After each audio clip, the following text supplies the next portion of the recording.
би сакал да се осврнам на образложението на законот, кое што го даде собранието, во кое што се вели: употребата на овие растенија во традиционалната медицина е документирана во голем број земји во светот за третман на затегнати скрчени мускули, конвулзии, астма, депресија, болка, гадење, повраќање, како и за стимулација на апетитот. Дале иде до толку што дури во образложението се објаснува за пациенти кои страдаат од болка дека оптималниот сооднос на ТХЦ и ЦБД треба да биде 1:1. Јас седувам, значи, еве ги носам 4 извештаи за болка, сите 4 се различни. Значи имам диагноза престезија на кожата, имам диагноза мијалгија, имам диагноза полиневропатија и имам диагноза дископатија. Значи јас се прашувам како ќе се одлучат докторите да препишат некому прво канабис, масово канабис, кога прво не можат да се одлучат за една диагноза и даваат 4 различни диагнози и 3 различни лекови, и зошто би морал да користам тешки лекови, од кои што во едниот во упатството се наведува 7 пати ризикот од самоубиство, другите се штетни по срце и едниот е прескап, значи се набавува само приватно и кошта преку 1500 денари.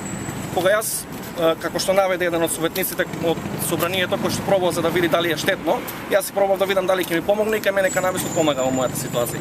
Така да јас се прашувам дали треба да чекам да ризикувам, значи, и затвор и значи имам семејство и цело моје семејство да пати, за да они решат дека за болка помага и дека треба да ми се помогне. Тоа е моето, значи, обраќање до нив и ме интересира, пошто наведуваат дека студиите за сативек за користење на болка завршуваат 2026.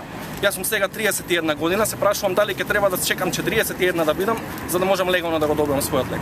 Ние исто сме здружение кое не бевме контактирани од страна на било кој во врска со легализација на марихуаната, на конопот и дериватите.